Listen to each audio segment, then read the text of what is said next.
Hi everyone, it's Raina. So this video is if you have your natal Juno in Cancer.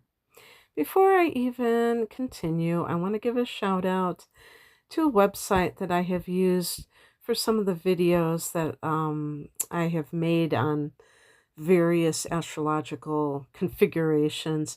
It's called Tea and Rosemary. I think that's teaandrosemary.com. And I just like their straightforward approach, and I want to give them credit for their material. But even with them, I was there's things that I don't quite understand what they mean, or I don't necessarily agree with them because no matter who is the source that you derive information from, it doesn't mean that you're going to naturally go along with it. And that includes if you're at a university and you're studying some so-called expert in whatever field you're studying. You might be like, I'm not sure about that, even if that person has so much experience and blah, blah, blah. So anyway, I think sometimes, or a lot of times, these types of things, when we're like researching or gathering information, it's very intuitive. And I'll just kind of like glance over websites and then I'll be like, okay, I'm not feeling this. And I go to a different one. And it was just happened to be that this one was more in alignment with how I view things. So Juno in astrology is more about long-term relationships and what are your requirements for that. And when it's in Cancer, this could get very, very tricky because you might be, let's say you're like me and you're a Sagittarian and you have and I don't have Juno in Cancer, but if I did and I was a sun in Sagittarius, maybe I even have Venus in Sagittarius, and Venus is about the way you give and receive love. And this can, I personally think that Venus can be our attitudes about love itself, and that it's kind of like a vague thing, concept of what relationships should be like, but it's not the actual thing itself. And Juno might fit that bill. So, using the example of somebody who might be a Sun in Sagittarius and Venus in Sagittarius, and they happen to have Juno in Cancer, they may think that freedom is everything for them. And they may get involved in relationships with people who exemplify that, who may give them their space. And even if they're talking about a future together, the other person may be always, traveling and not always wanting the Sagittarian to come along with. Maybe they encourage the Sagittarian to do their own thing. And there's something inside that Sagittarian that's like, I don't like this. This doesn't feel like this is the type of relationship I want to commit to. And that's because the person has Juno in Cancer and they really crave a traditional setup. They crave a relationship where maybe they're getting married and they're gonna have a family. And this is why, when I've done personal readings, sometimes you will see things that are so, it kind of seems like disjointed, or if I've done love reading specifically, where it just isn't like gelling.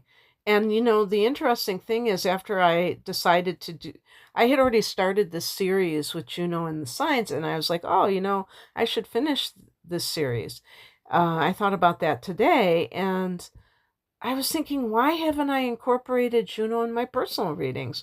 Like, especially if I'm doing love readings, but even in chart interpretation, because and that's one of the things that this website says that I don't quite understand what they mean. Like, for instance, they were talking about if you have Juno in Cancer, and let's say they believe that house placement is very important. And they gave the example, if you have it in the 10th house, that this is going to be, they said, I'll just read it verbatim. They said, for example, if you find Juno and Cancer in your career house, then only in that area will you need to be nurtured. Well, this is about long-term relationships, so I don't know how that gels. What I think it means is that, like, especially for women, because Cancer, the sign of Cancer, is the sign of the mother. She may need a partner who respects her need for a career, but also to be a mother and maybe stay home with her children, and be supported that way, and emerge in her career when her children are older, perhaps. And some men, that are in the younger generations, they don't necessarily want their wife to be at home. I know there are some who do, but it actually is not.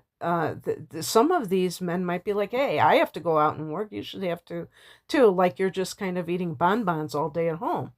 That kind of thing. And even, like, you could even look at it from the opposite point of view of the male who has that side of himself. Yeah, you could call it like the feminine side. It has nothing to do with being effeminate. It has to do with the fact that Cancer is a feminine sign, water sign, and yet the 10th house, it to me is a very yang. I mean, it is ruled by Capricorn in astrology, which is a feminine sign, believe it or not. But I'm talking about the energy, to me, feels very yang because it's the world and competition and, success and whatever it is that we consider to be those yang outer kind of qualities. And yet that man may have a side of himself that wants to nurture his children and he wants to be there for them. And how does he do that, with this 10th house placement? Very carefully, as the riddle goes. So, anyway, the point is that, yeah, I do feel that house placement is important, but I still think it all goes back to relationship issues and how that plays out within the realm of relationship. So, this is the type of um, scenario with Cancer where, because Cancer is a water sign and it's also a cardinal sign, there's kind of like this, to me, this has been my sense about Cancer, is that there's an aggression with Cancer because it is a cardinal sign where the person is really, straightforward about wanting their partner to, or even any type of relationship they're in, they're looking for those signs of commitment and, but even like more devotion from their partner. And this is the kind of thing that if there are hard angles that form from a planet to Juno, that it can be that shadow side of Cancer, which is like that, which has the tendency to be very emotionally demanding. And one of the words that we would use is smothering, emotionally smothering, clinging to tightly to people, to the partner. And the idea of the person who is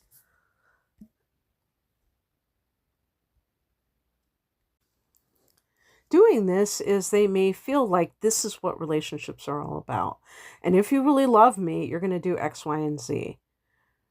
You're going to tell me you love me 3 times a day. You're going to do this and you're going to do that. And so again, this is the concept of the type of relationship that the person may think is the perfect thing. Now, Cancer rules the sign of, rules the house of, the fourth house of home and family. And it's that sense of security, the nest, that really makes people feel like, even like your childhood home, if you had a relatively happy and safe childhood, you may return to that family home and it brings you that feeling of safety, that feeling of peace or of refuge. And so sometimes when people are very enamored by that or they have this kind of placement, they may try to recreate that. Or if they didn't have it and they have Juno and Cancer, that becomes top on their priority list. And it can be like really a place where you step into this other world and it feels like your cocoon, or whatever you want to call it. But when there is affliction to Juno, this could take on more of the fear-based tendencies, where you have insecurity, you have someone, you don't really love me, you don't really show that you love me. And so that's what I mean when I speak about smothering types of tendencies. And of course, that can cause issues in relationships, even with people who are basically um, on board and share this desire for a more traditional type of marriage and family life. Um, Sometimes there can even be that kind of well, not parentified, but the parent-child relationship within the committed partnership. And the article uses the term, mothering. But I would even say, because, Capricorn is the opposite sign of Cancer, and that, Capricorn can be the father to Cancer's mother, and the authority figure, wait till dad comes home or something like that. But I think even within Cancer, you can just have that parent. It doesn't have to be the mother, but it's that parent-child relationship where if the other person is not on board, it becomes even like codependent, where the person is doing for someone something that that person should do for themselves, almost like it's a helpless child instead of a, partner, a life partner. So there's that can happen, and that would be more likely with the afflictions and maudlin tendencies, which is like over sentimentality, which is one of the things that Cancer people can fall prey to, where they're just a little bit too weepy about, oh, the past is gone, Cancer rules the past. So there tends to be, with people who have a prominent Cancer, that they are very enamored by what has already been.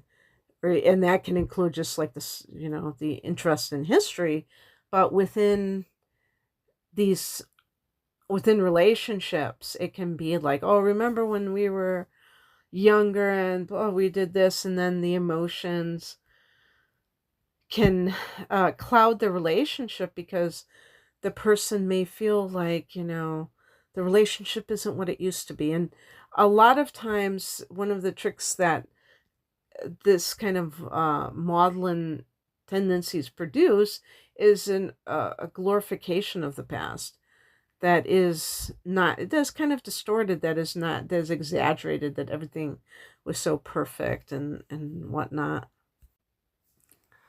Another thing that can be puzzling to others who understand astrology and are dealing with you in one way, shape, or form, and they're like, why does so and so always, seem like such a homebody? with their partner, like we barely see them. They seem to always be involved in their family. Don't they ever come up for air? Don't they ever do other things? And like if you're uh, a Gemini or some sign that tends to be a Leo, tends to be very extroverted and into socializing, your family may make you much less like that because that's your first interest and priority because it's part of this long term relationship. It's like kind of the offshoot of that. And so that may kind of give a hint as to why you have that tendency, even though other elements of yourself should suggest that you would be more extroverted, into the world, into meeting new people all the time, and things like that. And yet you're very committed to your partner and family. All right. This is that's what I have for you. And I hope that this was interesting. If you would like a private reading, please click on the link below because it will take you to all of the different types of readings that I offer. Thanks for listening. Take care. Bye.